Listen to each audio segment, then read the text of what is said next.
I had a false start on my audio recording, but now let's go. Okay.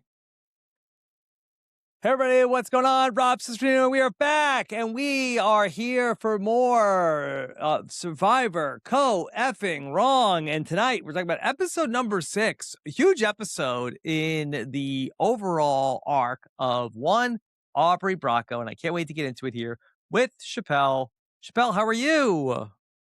I'm good. Every time we come here to talk about Kaôh Rōng, I'm very good. Rob, the episodes have started to drop on YouTube, and the people are now like we're finally getting the feedback. For the people who aren't paying attention, we've been recording these a little early, and so I didn't know how people were going to take the Kaôh Rōng rewatch, Yes. but it seems like people are enjoying it, and I'm enjoying seeing people enjoy it. Yeah, it's been a great response so far, and we're so excited everybody is having fun. And we're closing out the pre-merge here tonight, talking about this big episode where a lot of strategy going on here in this last episode before we get to our merge, and it all hinges on Dr. Peter. Which is wild. I'm very confused about what's going on here on this, is it Gondol tribe? So yeah, you have to explain it to me like I'm 5 years old because, If I um, can. yeah, I'm very confused because, Peter here is obviously trying to flip something that he should be doing. He's at the bottom of his Brains Alliance, and they will vote him out. I mean, they do vote him out in this episode, so it's not a bad move, but I think he's so overt about it that they catch on and they just like, just cut bait. But the fact that this was an unsuccessful flip on his part is just fascinating to me. This should have been so easy. Yeah, how did he fumble this? How did they fumble this? Yeah, well, it seems like that they didn't have a great plan also, but it doesn't really seem like that was a huge part of Aubrey's decision, at least not in the text of what we saw in the episode. That if for anybody who needs a refresher, so we have Julia Sokolowski, who came in for Anna Kate to this new tribe. Alongside there's Scott Pollard and there's Ty, but there's also 3 people from the original Brains tribe in Peter and Joe and Aubry. And so for Aubry, she's like, hey, we've got 3. We're going to dictate what's going on here. And I'm not sure if they thought maybe that we'd pull in Julia or what, but that they felt like, okay, we have 3. We're good. But 3 into 6 is not necessarily a sure thing. And that they just felt very good about, okay, if we stick together, we got this. And they're ultimately going to go into a plan where I guess they think that they have the 3 brains sticking together, but it's gonna be a tie. Right. Is is it because the show doesn't, like you said, the text does not address it. This is a season where we had a tie vote, the very first vote. So I know they can address it. But Mhm. this time around, they're making it seem like the brains have the numbers because they are all from the same brain tribe. But like you said, it's 3 versus 3. It's 3 brains versus 3 non-brains. And if this is the new era, these brains are cooked. They're gonna come in and the 2 other sides are going to link up together and try to eat the bigger side here. And so you would just imagine that, okay, at the very least, they're tied. And then Peter Baggenstoss has been at the bottom of that alliance. So naturally, he should flip, go with them. They take out the brains. He's the last surviving brain, get to the merge. It's a new game for him. I don't know why the show doesn't even address that at best the brains are proposing a tie vote. I don't understand what they're doing. Yeah, Um the I would tie was going to come imagine yes. that they had some assurance, maybe Scott Pollard they thought was gonna vote with them, and the plan was, "Hey, we're just ganging up on the beauties, and we're taking out now Julia," or they thought maybe Ty was gonna vote with them. Yeah, but how? Like we don't ever see like we don't see a relationship between Aubry. Matter of fact, they kind of want Aubry out. So we don't see a relationship between Aubry and Ty at this point, or Aubry and Scott. Aubry and Julia. We don't really see that. And so the fact that the brains are walking around with 2.5 brains and being like, yeah, so we're gonna dictate how this is going, and the other tribe, well, the other 3 people just kind of seemingly taking it is very fascinating to watch.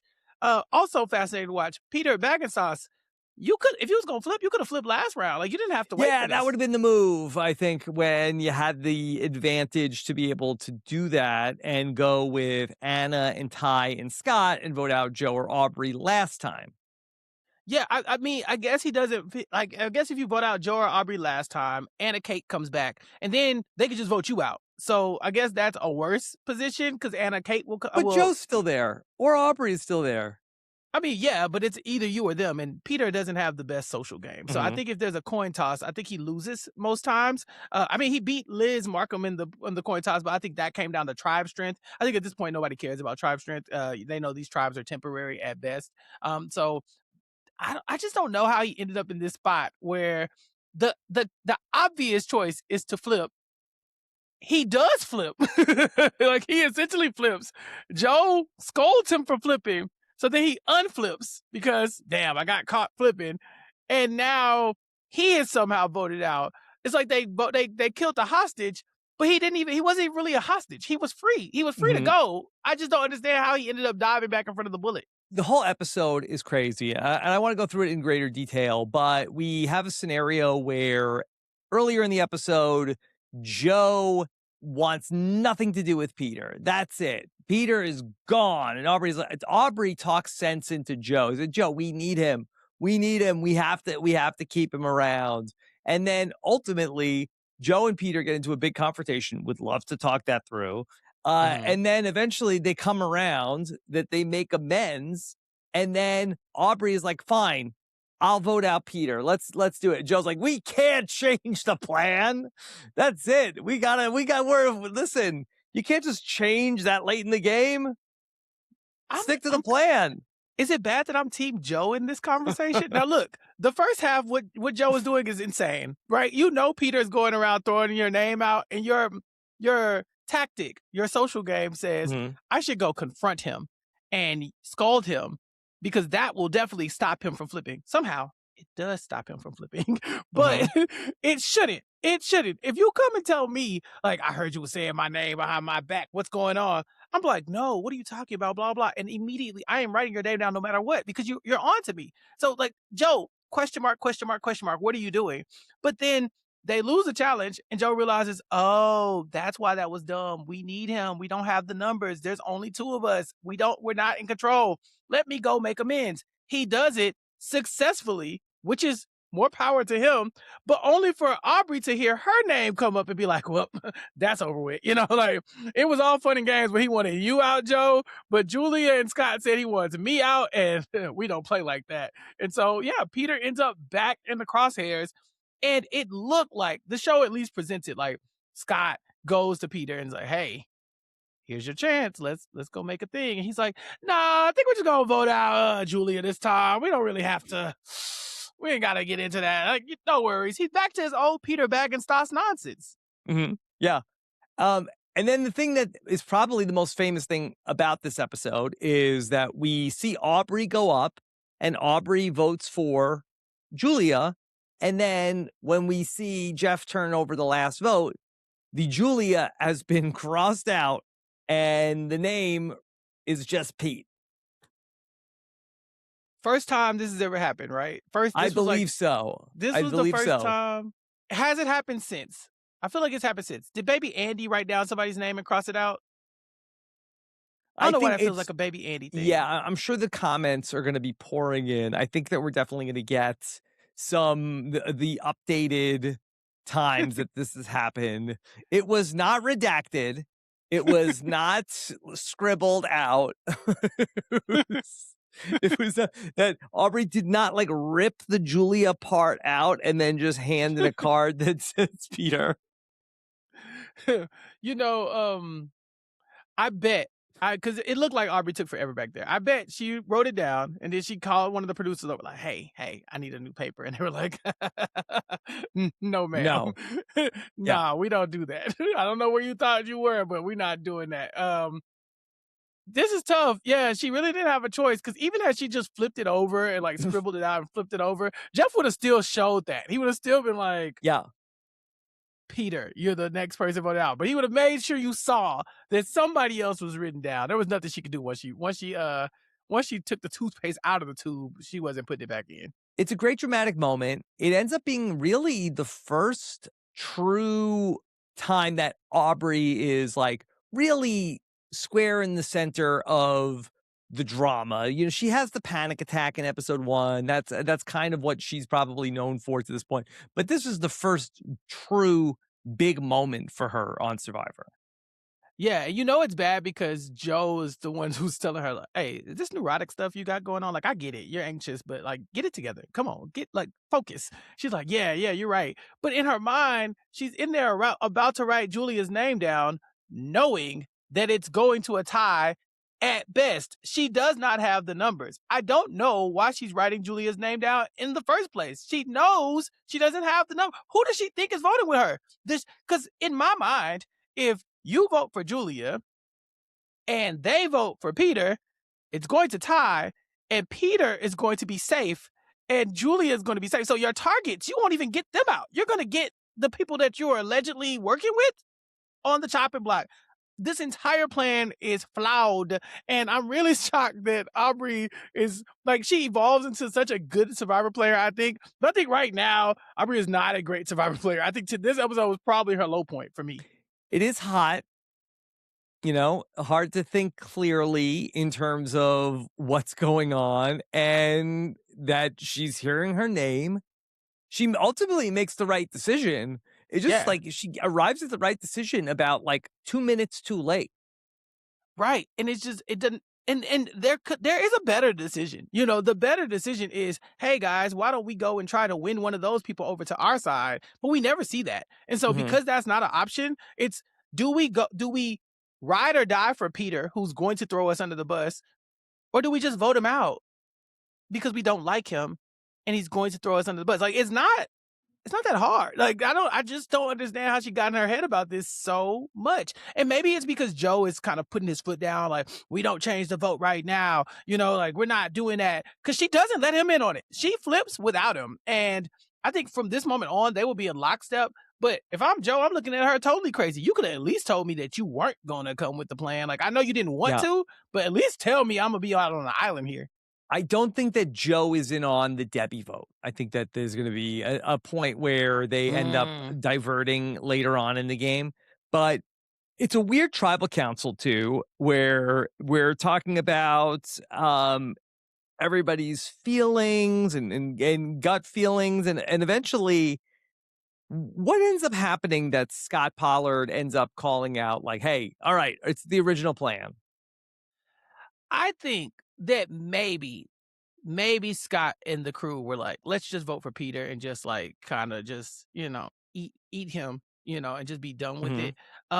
And I think there was another part of them that was like wanted Aubry out. I think Aubry was the original target, but they were like, there's no way, like, Peter's not coming with us, right? I think once they realized that Peter had already like, all right, he's solid with the brains. We're never gonna get Joe. So we have to stick to this and just go to tie and see what happens.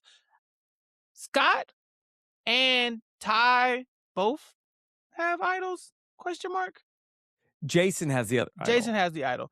Ty having an idol here makes this very interesting to me because in my mind, I know that Ty doesn't want to go home with an idol in his pocket. Um, that's kind of his thing. But I, I think this is as good a time as ever to play one. Like if you're potentially got to go to rocks, being immune right now wouldn't be crazy. I don't think Ty is thinking it through like that, with all due respect to Ty. Because just to talk through the tiebreak scenario here, so they're putting 3 votes on Peter and 3 votes on Julia. They'll be safe. Yeah. And then it's rare to have the pre-merge rock draw. I do think that somebody would flip before we went to rocks, right? I think Aubry flips before we go to rocks. Aubry and Joe flip on Peter before they go to rocks. Like both, Peter is dead. Peter is dead. That's why I don't understand the point of this. You're Yeah. going to flip on him anyway. Why did you write Julia's name down? Mm-hmm. Maybe they thought the other, like Scott and Ty, would flip on Julia first, which is actually crazy. Do we think Joe Del Campo knows the tiebreak rules? I think Aubry would have told him, even if he Mhm. didn't know the rules. I think Aubry like, all right, Joe, here's what happens if we tie. Because again, the show does not address that this is a tie the entire time. They never once say we could go to rocks, or what are we going to do if it ties, or do you think we can get somebody to flip? It never comes up in the narrative at all. Such a weird production choice for them to not even frame it like that. Yeah. But I have to assume Aubry at least said out loud, so we don't have the votes to win. Like, we don't have the votes. Like, Like, we're what are 3, we gonna right? do? What are we gonna do if Mm, everybody just does the right thing here? Then what? yeah. It's such a great reveal ultimately It when is. Jeff holds up the card and it's Julia crossed out and then Pete. We never heard him referred to as Pete, right? I think someone had called him Pete before, but yeah, this was the fall of Peter Mhm. Bagenstos, and I really enjoyed him as a He's survivor so character this great. time around. I Yeah. didn't realize what we had in the moment. He's Chappelle, good. was Dr. Peter a villain? Yeah, yeah, for sure, for sure. But he wasn't the villain, right? Because you got Scott and Jason that are like on that other level, you know. But Peter is a villain. He would be perfectly fine. Like if he goes further in the game, there's no way he doesn't get just like some dastardly edit. Mhm. I could see him losing in Final Tribal Council because everybody hates him.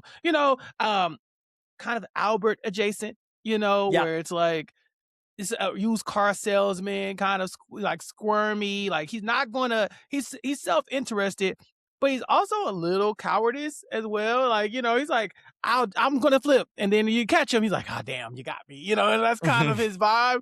He doesn't go full rat, but you can tell he wants to so bad. And so yeah, I think we were robbed of a Bagenstos kind of return to Survivor. That would have been fun.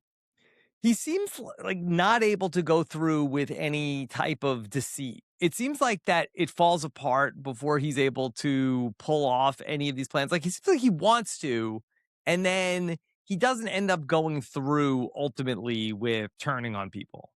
I don't want to call this man arrogant because the people on the show do enough.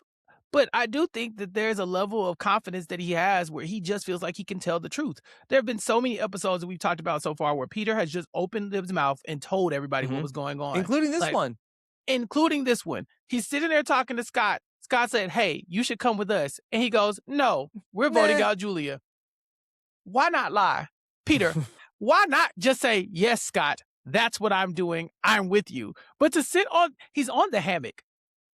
Kind of hitting was it the Christie? I don't Yeah. know. Do I go with this side? Do I go Hammock with is that deadly. side? I gotta think about what's good for me. You know what I mean? And he's just like, what? Like They you had a have no hammock. power here. You have Mhm. no power. Peter has no power. At best, he could get saved in a tie. It's crazy to me that he does not end up in the numbers here.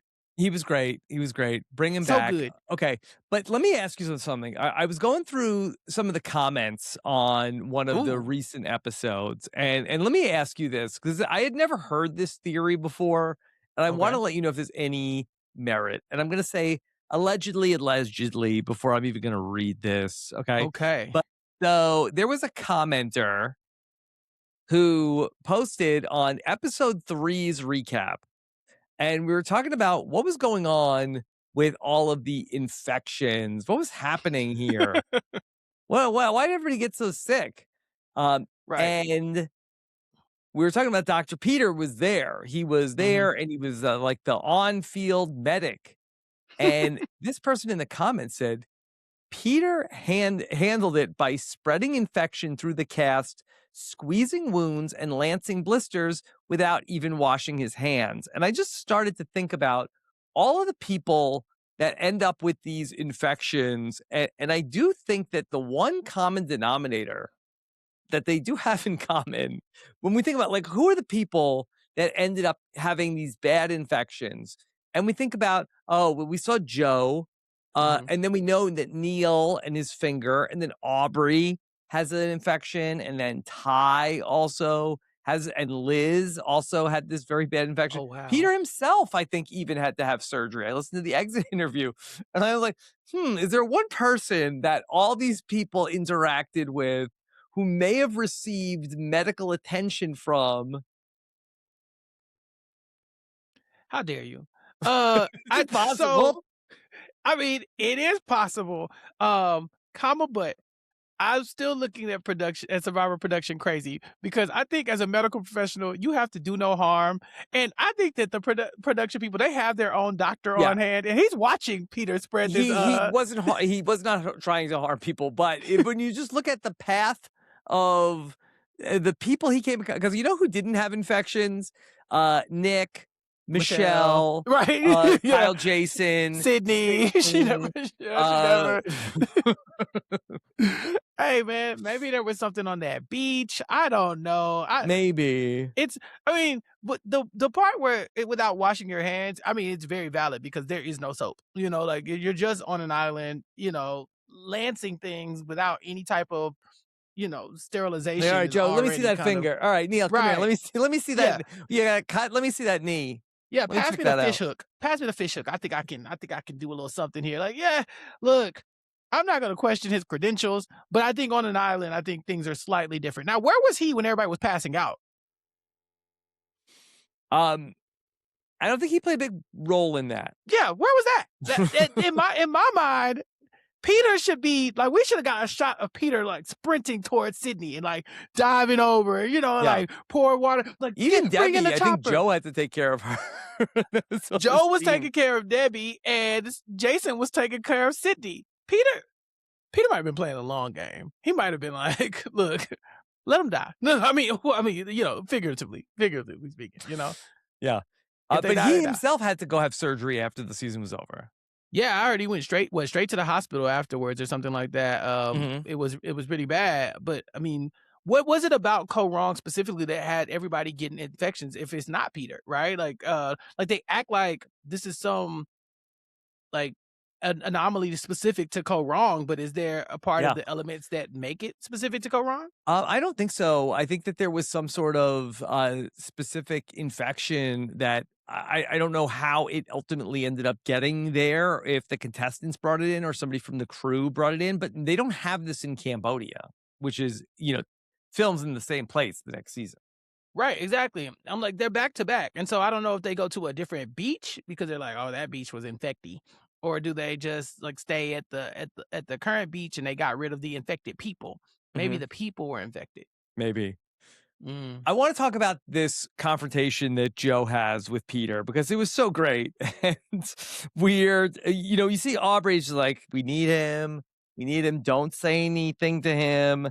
Joe's like, I gotta check him. I gotta test him. I gotta test Got to. him because I gotta interrogate him. I'm an FBI guy. I'm gonna go interrogate him. And he goes up to Peter and he said, "Hey, Literally. Like, did you say Joe's gotta go?" He's like, he's "Wait, like, what? what? Yes or What? no?" Don't you lie to me. If you lie to me, I swear to God. And I'm thinking, well, Joe, if he tells you the truth and if he lies to you, what's the difference in consequence? Like, if he tells you the truth, you're not like, well, bring it in. At least you're honest, right? You're still like, hey, you're trying to vote me out. And if he lies to you, then, I mean, which he should lie to you. I mean, he should definitely lie to you in this moment. But like, are you going to then be like, I can't trust that guy that was just calling out my name? Like, regardless, you kind of got him in a lose-lose situation here. Like, he's got to lie and then just hope that you believe him, I guess. I mean, this is bad on Peter because why did you get caught with your hand in the cookie jar like this? But this is also really bad on Joe. You know the answer to your question. Why do you need to scratch this itch so bad? You know exactly what's going on. You can keep Peter around as long as you want, or you can vote him out, but you don't have to go and let him know No. that you're on to him. That's crazy. Yeah. Do you think that he said to Aubrey right before this, "All right, good cop, bad cop. You're good cop. Let's go." And Aubrey's like, "Nah, I'm not No. going." Yeah. That sounds like Aubry. Aubry, like, you do that. You Yeah. do that and let me know how it goes. I think there's a moment when they're right after they lose the challenge where Aubry goes, yeah, so Peter was supposed to do something. That didn't go great. So, Mhm. we're with him now. It's just like they could tell Aubrey's kind of like, I'm over She's it. I over don't him. even, She's been yeah, over Peter for a while. she's Um, over it. but Joe Del Campo was trying to get a yes or no answer out of Peter, and he wouldn't give it to him. And Joe said, if he's dancing, that means he's lying." You're right. And I was like, oh, okay. Like we got the Joe spinoff. What is Joe Del Campo? Like, he needs to be on TV. I need to find him on like the True Crime Network or something like that. Cause he Yeah, was with like good. Derek Levasseur. Like, well, because I understand why he was cast on the show. There's a lot of times where we get the elder statesmen of the cast where we're like, have they ever seen Survivor? Do they care about this show? Like, how did they get on? For Joe's good in confessional. He's kind of electric when he's having these confrontations with people. No, bring back more Joe. Yeah. The one thing I remember about him from his personal life is that I'm not sure if he has multiple or just one little Yorkies. He has like little tiny dogs. He looks kinda like a Yorkie, Hmm. just by the face. I'm looking first of all, he played Survivor at 71 years old, Yeah. which is wild. He's gotta be in, the top 5 or 6 Survivor players, like, his age-wise, right? I think that Rudy is the only other 70-year-old.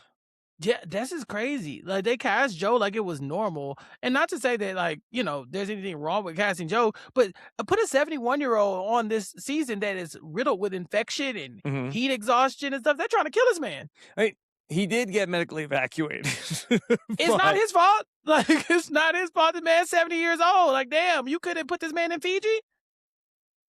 How did you he would why have did you made it choose 26 days. 26 why days, he did you would have been choose fine. Yeah, he would've won the season 26 by days then. and no rewards, like, that's perfect for Joe. Yeah, like, I'm very impressed by him because at 71, listen, he's doing way more than your boy could never, okay? But at the same time, of all the tribes and all the seasons to put him on, Mhm. at 71, Kaôh Rōng is just a wild place to be, stranded Yeah. on an island. Julia Sokolowski comes back from Exile Island. She just comes back and does a really good job. So I was listening to the podcast from this night, and it was backwards where Stephen Fishback wasn't there that night. Josh Wigler was filling in. So I don't know who got the fishy, but I do suspect. I wonder if it was Julia Sokolowski. Hmm. What did she really do? She came back and she was good. She was she helped win win over Scott and Ty. They needed her. They They needed really her. they honestly really did need her. And If she Peter would just ID'd be normal. Aubry. She said, "Aubry, she's a big player. She's the She one to is. watch." And she Aubrey was is a right. player.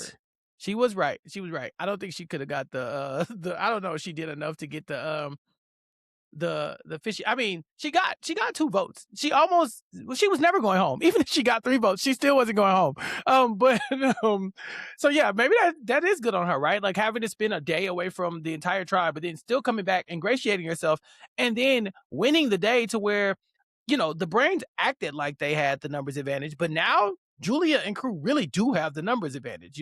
She went from being on exile all alone to being in a dominant alliance here on this tribe. And really, just because Peter played himself into a corner. And so, yeah, I think if anybody has to get credit, it's definitely her. Yeah. So she came back and she was doing a good job. And one of her biggest episodes so far, breakout at night for Julia Sokolowski. Still, not much to speak of, but yeah, a big night for her, especially being able to survive this. I think probably the underrated story here is that, like, or the undertold story here is that she and Ty are probably still good. So when she comes back from exile, like her and Ty Yeah. are a twosome at that point, and then they just got Jason as a 3. It's just really weird to me that the reason why I don't want to give it to her as far as the fishy, as if it's my business to give the fishy out, To is give that she out the fumbled. award from 10 years ago. Right. She fumbled Peter Baggenstoss. To me, that's the question here. Like, I get it. He goes, and but that's bad for her. He wanted to work with her. He came to her as like his number one ally. I did listen to his exit press, and he basically said, like, anytime I tried to get something going, they would just go back and snitch on me anyway. But I don't think that's the order of operations. Like, I think Peter is downplaying the amount of scheming he was doing and how, like, weird he was making himself look, to where they had no choice but to throw him under the bus. I just think that in an ideal situation, she gets Peter to come with her and Ty and Scott. She at least at that point, she has Ty and Peter as kind of like number ones on the tribe. Scott's kind of like a tangential number 2, or Ty's number 1, like add on. And then you take out Aubry, so she's a big threat here, or you take out Joe because he's next to Aubry. So yeah, she got the fishy. I think it's by inches. I knew my guy Fishback. As we were talking about this, I'm like, he gave the fishy to Scott Pollard. And Sam Moore has the receipts because on March 23rd, 2016, Steven used to publish the fishy in his article when he was writing. And he says Scott Pollard deserves the fishy. He says Scott wins the fishy for staying situationally aware. Some players withdraw at tribal under the glare of the torches, and Jeff Probst's dimples, but Scott Pollard, battle hardened after his weeks on the Braun Tribe, performed perfectly and masterminded Peter's exit. Stephen Fishback is a wordsmith. He should write a book. You should write a fuck. I don't know if anybody knew back in Kaôh Rōng days if Stephen Fishback would one day write a book, but I think you have to give this fishy article, it's kind of like, these are seeds of what will one day be escape. Yep, one day. And that's why Scott Pollard wins the fishy. If you're savvy like Scott and know how to shift the emotional dynamics of the game, you can have an outsized impact. Scott Pollard also was a big part of the reward challenge, also a real epic 3-point shooting contest between Scott Pollard and Nick Majorano, the Mayo Jar. This is the second time we've done brains versus brawn versus beauty with a basketball player who gets to do a basketball challenge. I remember Cliff Robinson on one knee shooting the ball, trying to, and of course, obviously winning that challenge. So that's a thing that we do here on Brain Beauty versus Brawn season, I guess. I thought both these challenges were very OP for Scott Pollard between the basketball shooting challenge and also the Be Tall challenge. This might have been the introduction to that challenge. They still do this one into the new era. I think they just did it as recently as Survivor 49, where at the end you have to stack the blocks up at the end. And this does seem to favor a tall. I mean, I thought obviously Scott Pollard is going to win this challenge. Like there was no question in my mind that they had this. And then I realized Nick Majorano is not a short. He's just not a tall like Scott. Scott's about 6'7", if I had to guess.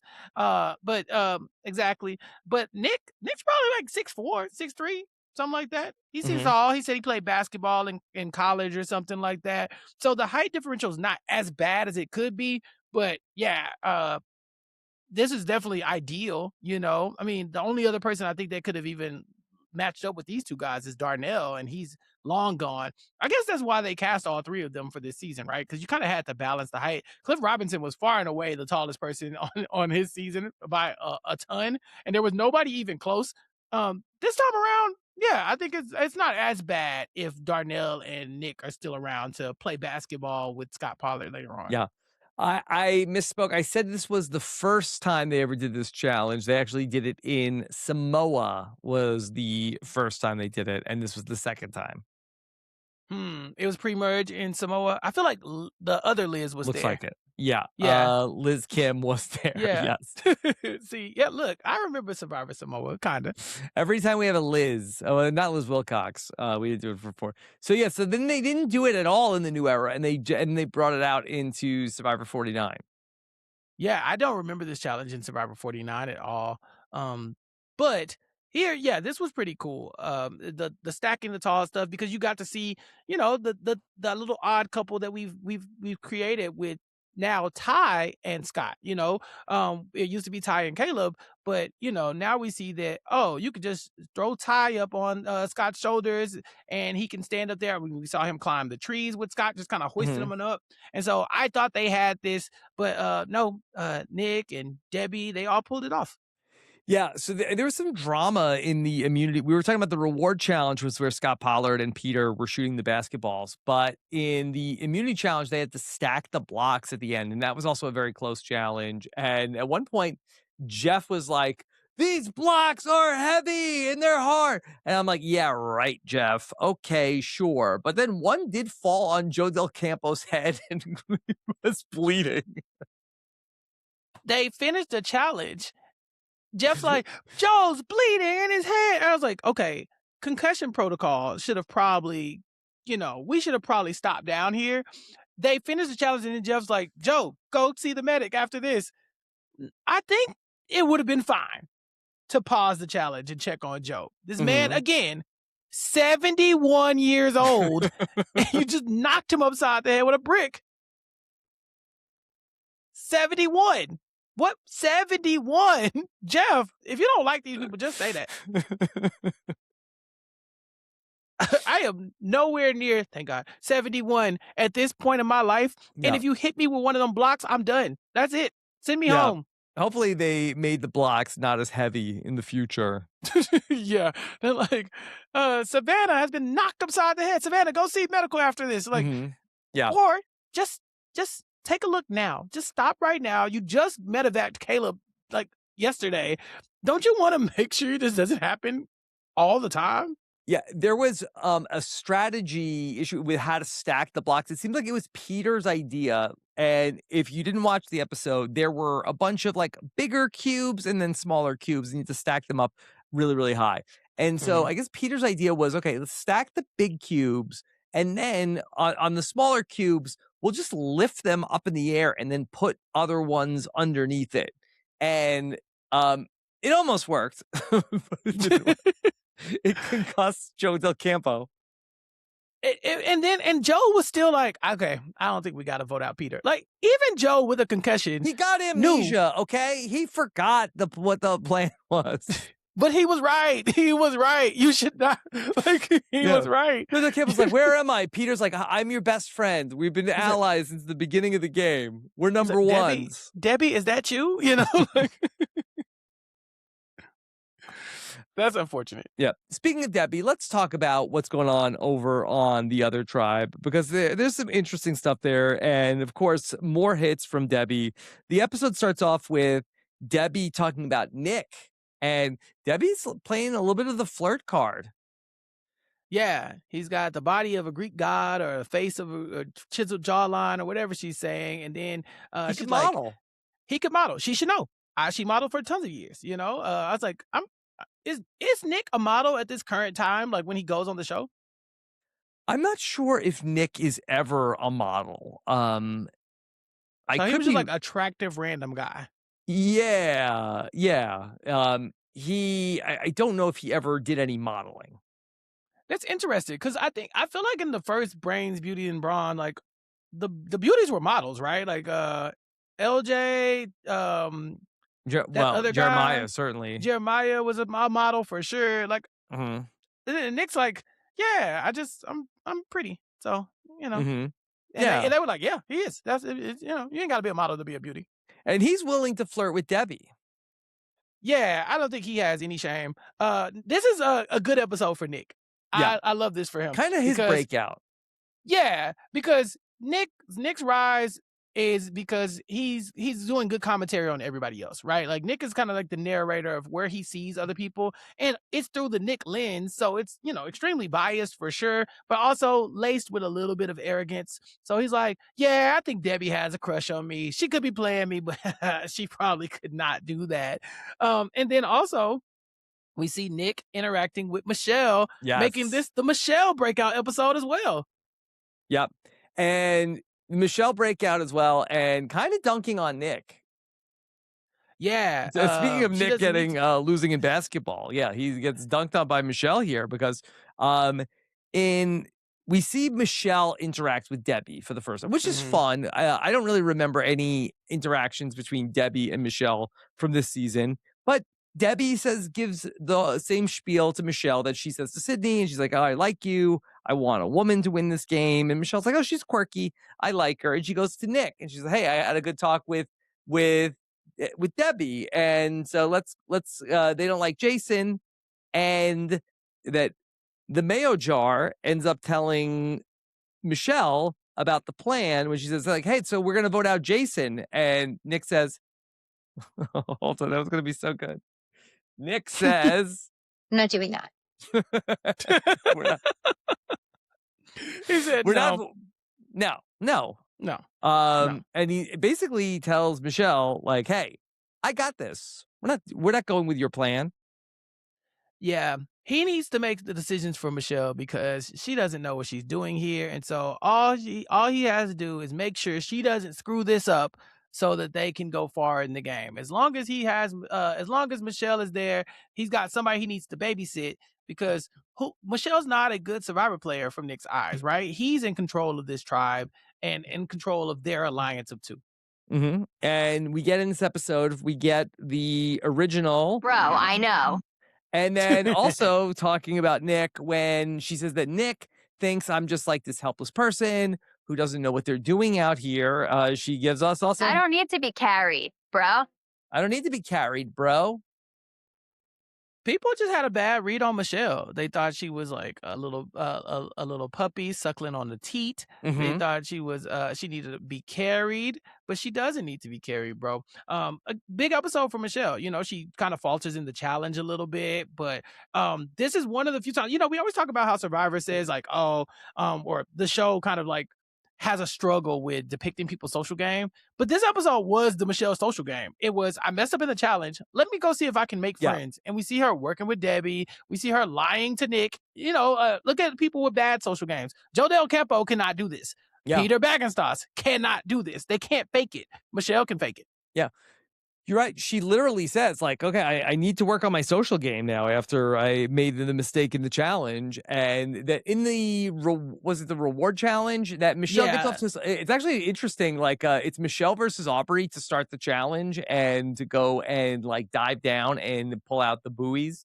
And Michele struggles with getting the thing open and they fall behind in the challenge. And then it's like neck and neck with Nick and Scott shooting the basketballs. But Michele comes back and we start to see Michele trying to highlight the social game here.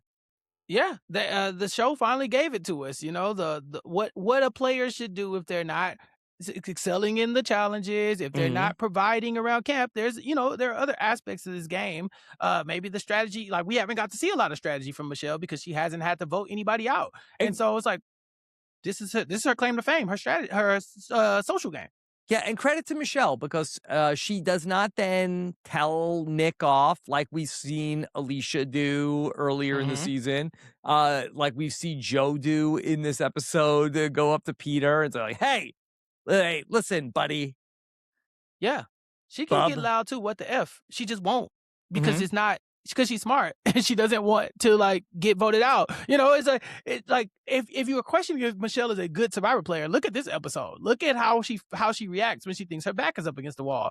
She doesn't immediately go. I mean, there is a one moment where Debbie thought she was going to go drown herself in the ocean, but aside from that, Michele. Michele did what needed to be done. I'm sorry, she did. Now, I thought it was a little overblown for her to be so beat up about this being about, because it's a reward challenge, right? It's not like they lost immunity, Oh, thus you need to go. This was chicken salad. yeah, was it? I thought it was just tuna salad. Was there chicken Oh, was it salad tuna also? salad? Dear God, Yes, that's even worse. I was like, this might be the worst Survivor reward of all time of tuna. That the Survivor Wiki calls it a Survivor picnic complete with breads, fruits, cold cuts, and beverages. But the one thing that they were really highlighting was the tuna. Mind you, the last challenge was for salt and pepper. Rob, you cannot tell me that tuna is a worse challenge You know reward what? than salt and pepper.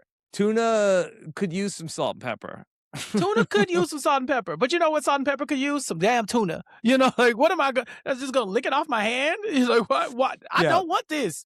Yeah, ask Dr. Allison, how does it go when you get some of this, the mayo jar out in the sun for Oh too God. long? Yeah. Ugh. Like, they don't care about them in Survivor Kaôh Rōng. Is it because Cambodia was about to film and so they were just kind of like keeping one eye on them? They weren't really worried about them. They were worried about the vote. Trying to think of at what point were they filming this? Were they actually working out who was going to be in the second chance vote? Unclear. Well, once Liz Markham gets on the season, that puts Steven on the ballot for sure. So I know they Mhm. at least were talking about it. But yeah, I just don't think they had their eye on them too much. It's like they were babysitting the kids, but the football game was on, and though they were really concerned with the football game, and the kids are in the back getting concussed and Mhm. infected. Yeah. Yeah. I mean, for there to be so many medevacs around this season, I think we have to question it. Like, we have to question the amount of care that they did not put into these people because they may or may not have been negotiating contracts with Ryman Bledsoe and Chaos Cass. Mhm. Yeah. They had only one eye on the ball, unfortunately. Hmm. All right. Chappelle, this episode is called Play or Go Home. Who said the title, Play or Go Home? I don't know. Do you remember? I did not remember, and I see it on the wiki. I don't remember hearing it. Who said it? The mayo jar. Uh, okay. I can kind of, all right, I can see that. I mean, he really was taking a strategic, like he was at the strategic forefront of his tribe, even though they didn't have to vote anybody out. But it did look like he was trying to bond with Debbie. He was trying to, keep Michele in line as if she needed to be carried, bro. Um, so there is some stuff going on there. Yeah, he was like the social center of the tribe this time around. So yeah, big episode on the mail jar.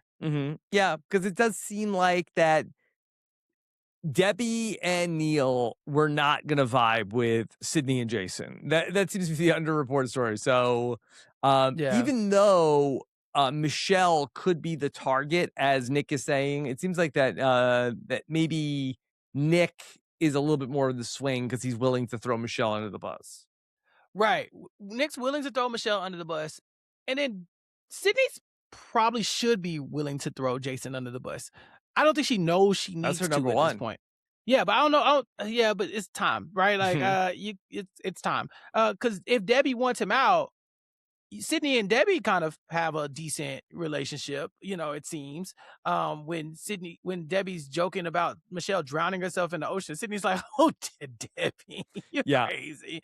So, maybe if they do lose the challenge, they go to Sydney. I don't think she puts up that much of a fight to keep Jason around. It's kind of weird with these two swap tribes. I feel like that we spend about 70% of these last two episodes on, and this tribe goes to tribal council both times, so I guess that tracks. But we really don't spend as much on the dynamics of whatever is going on the other tribe. No, we just kind of like highlight them, and that's another reason why Yeah. Michele is so under edited, because she's not losing, so there's nothing to talk about. She has It's nothing like, to tribal council. yeah, she's the winner, but if you do, I mean, anytime you cut to her, it's going to be like, well, why are we talking about Michele Yeah. if she's not in danger and she's not losing? Then why does she matter? In this episode, she actually did, because she lost that reward challenge, or she thinks she lost that reward challenge for them, because she didn't dive down. But had that not happened, what content would we got from Michele in this episode? Just like, Yeah. I'm making friends with everybody. It wouldn't have given you anything. I don't think Neil's had a confessional No. since the swap. I think that maybe we heard from Jason one time when he talked to Nick, so we really have not spent a lot. And if we go to anything, we got to go to Debbie. We got to see what Debbie has to say. You got to go to Debbie. Debbie she's a coach archetype, where it's like, yeah, there's stuff going on, but coach is right there. And so I think that's the thing. But the crazy thing about Neil is that he's about to go home. Yeah. Like, he's next on the chopping block here, and they have completely just did not highlight him at all these last almost 3 episodes. This is no Neil. Yeah. All right. Well, we'll see Neil next episode, when unfortunately things are gonna just hit a boiling point. Maybe his infection was really holding him back. I really need to watch this, because I'm going to be looking for the moment he could have gave that idol to Aubry. Yeah. The whole time. It's so bad. Any point. I know I said this was the low point for Aubry, but next episode's pretty low too. Losing her number one ally while he goes home with an idol that she could definitely use that. And she knows he has it, and he knows that she knows that he has it, and he's just kind of like, bye. So the fact that she's able to pull herself up from her bootstraps at this point, I mean, these 2 episodes in a row, to come back from this and to one day be the winner of Survivor 50 is very commendable. Although, Chappell, I feel like that we did not see that much Neil and Aubry interaction. Like, maybe we really get it, hit over the head with it in the next episode. But I feel like that other than like, okay, Liz and Peter are a pair, Joe and Debbie are a pair, and Neil and Aubry are a pair. I don't think that we saw much of their relationship. Yeah, if he got medevaced in this episode, I'm not expecting him to give the idol to Aubry. But I think in the next episode, when they merge, I think that's where he tells her about the idol. They start plotting and scheming together. They end up at the bottom together. It's going to be one of them. Yeah. That I think that's when it makes sense. I remember not hating Neil. And so I'm really excited to see the next episode, because eventually I will think he's the funniest character on this cast, but the next episode, I think, is where that starts. Yeah. All right. Yeah. Anything else from episode 6? Just a note. this is back when people used to call people cancers. I still think that's weird. It's like Mhm. Peter's a cancer on this trial. Like, yeah, we don't have to do that. I don't know why. It just doesn't ever. It's It been never. said multiple times this season. This season, you're right? This season, people are I think dying. Neil said it the first time. Neil said it. Joe sang it. And I'm just like, stop saying that. It's Mhm. just not. It's not nice. What's that? But aside from that, no, this was again another fun episode. I know we said it's a big episode for a lot of people, but we really did get rid of so many pre-merge camera hogs. Mhm. Jennifer Lanzetti made that entire second episode about her. Caleb was getting so much screen time. Alicia was getting so much screen time. Yep. Anna Kate was the voice of the beauty girls, before she got voted out. Peter Baggenstoss, even another big character. Now we're left with the in-game people, and they all had like little bits of coming out. Neil had not Neil. Nick had a big one. Debbie's always a big character. Scott and Jason have been throughout. But then the Aubry, Michele, they've now kind of started to rise in the ranks a little bit. So this last group, the merge group here, I think it's a solid cast. I could see them all coming back and playing again. Do you think that this was the best episode of the season so far? No. I think the premiere is really good. Because I Premiere's think when really we good, came yeah. in, we watched the premiere. We came in like, this was good, Yeah. So I think the premiere is probably I think this was the best for me, this one. Really? Is it the Yeah. Aubry thing? Because to me, I can't let go of the fact that they went into this knowing it was a tie and nobody said anything about it. I just feel like that the vote, to me, I feel like that this was like important. And like, I feel like this really shapes the game with all due respect to Darnell. Like, I just feel like that vote was still like, what? Yeah. What about the second episode with Jennifer Lanzetti? Is it too colored by the Alicia bullying? No, I just don't remember what else was going on in the episode. Is Alicia getting bullied? Yeah. Alicia getting bullied. Alicia getting bullied, the brains, being too smart for their own good. That was kind of fun. This was a good episode. I will give you that. I just thought this was really, I thought that both the challenges were interesting. I thought that the stuff with Peter and Joe was really fun. Very fun. That there was like some like things were changing back and forth. You couldn't believe what was happening with the vote. And then Aubry has the cross-off vote. So I think that this one to me has the most stuff. I also want to issue an apology to Debbie officially. One of my Instagram friends and also listener of this podcast, I'm sure, the Jimmy G, he said, well, he sent me a video and it's a reel from Aubry, Rob, T-Bird, and Debbie talking. And apparently Debbie might have called Aubry, for us after Survivor 50. They seemed like they were on good terms. That wasn't my takeaway I watched that clip also. And Aubry seemed a little like shocked that there was a message from Debbie. And I thought that what Debbie's talking with T-Bird message that she called in for was kind of like was not super personal. No, it almost felt like a cameo. She said, in the show, mind you, this is like what, a couple years ago? Yeah. When was this talking T-Bird? So I'm like, this was like 2 years ago. Right. So 2 years ago, Debbie called in and was like, hey, Aubry, you remember that time Peter made fun of me for having a lot of cats? Aubrey's like, no, I haven't seen that season in a long time. She's like, well, get this. I got a lot of parrots. Thanks. Yeah. And it's interesting. In the exit interview with Peter, I asked Peter back in 2016, so did you find out, did Debbie have 30 cats or 40 cats? He's like, no, get this. She has turtles. So I don't know if she switched it up. Yeah. These people are wild. Well, this is a wild cast. I think now that we've kind of talked it through, we've got to the merge at this point. I'm ready to put the Kaôh Rōng cast up against some other cast to see like if this might be one of the better casts of all time. It's pretty strong. Yeah. It's a strong one, yeah. Okay. All right, Chappell, what's coming up for you?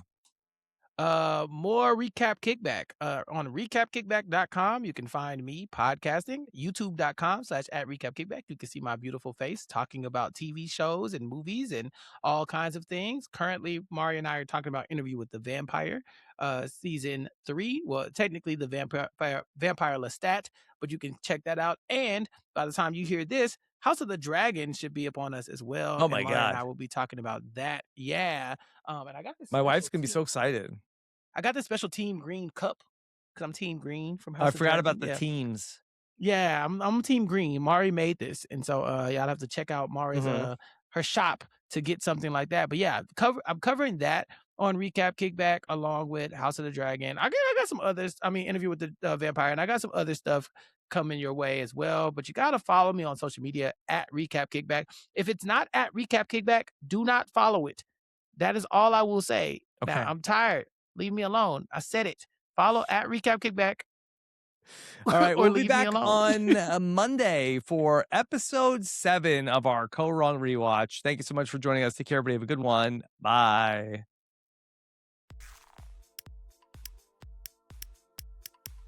This is RHAP. We know reality TV.